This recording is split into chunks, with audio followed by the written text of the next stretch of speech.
की कथा।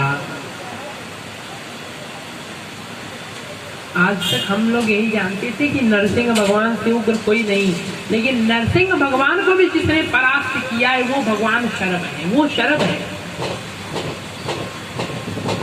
जब भगवान नरसिंह ने हिरण्यकश्यप का वध किया तो भगवान की क्रोधाग्नि थी। तब उनके पास देवी लक्ष्मी गई, फिर भी शांति नहीं हुई। बल्कि प्रहलाद गए तो थोड़ी सी शांति प्राप्त हुई, परंतु अभी भी क्रोधाग्नि पूर्ण रूप से शांत नहीं हुई।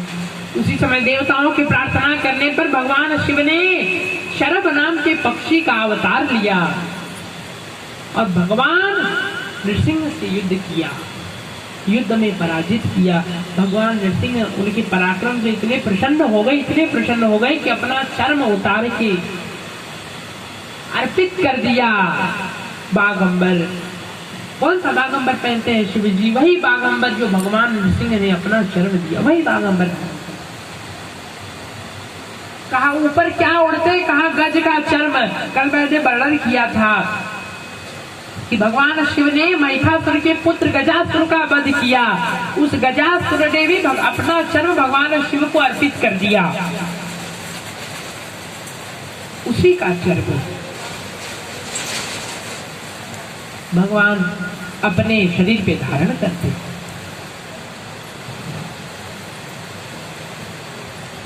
ऐसे भगवान शंभु, ऐसे भगवान शिव।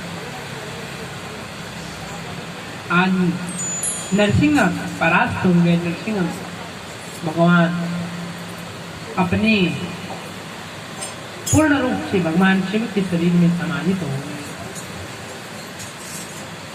ये भगवान शंभु के सर्वावतार की सूची में कथा कही। अब सूत जी महाराज भगवान शिव, भगवान शंभु के कृष्ण दर्शन नाम के अवतार की कथा कहने जाते हैं। एक समय जब राजा शुभ के वंश में उनके बड़े पुत्र हुए। इक्ष्वाकु, राजा इक्ष्वाकु के वंश में उनके बड़े पुत्र हुए। उनमें जो उनका सबसे छोटा पुत्र था वे तप करने के लिए चला गया वन में। तप करने के लिए। तप करके आया तो देखा भाइयों ने अपनी अपनी संपत्ति बांट ली है और उनके लिए कुछ नहीं रखा। सबसे बड़े भाई के पास गए, कहा हे भ्राताश्री, मेरी संपत्ति में क्या आया? सुपुत्रों से पिताजी संभले नहीं जा रहे थे। कहा यही तुम्हारी संपत्ति तो कुछ दी नहीं और पिताजी को दे दिया।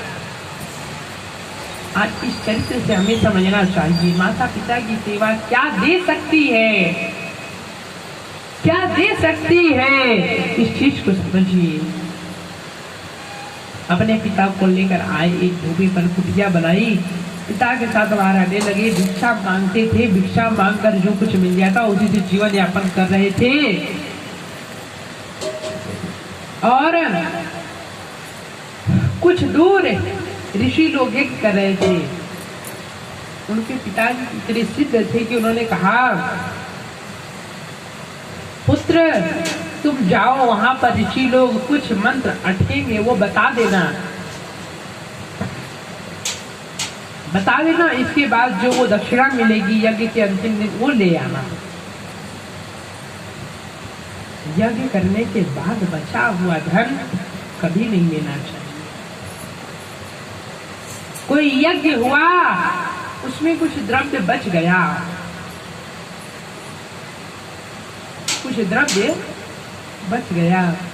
नहीं लेना चाहिए, बहुत बड़ा अपराध है।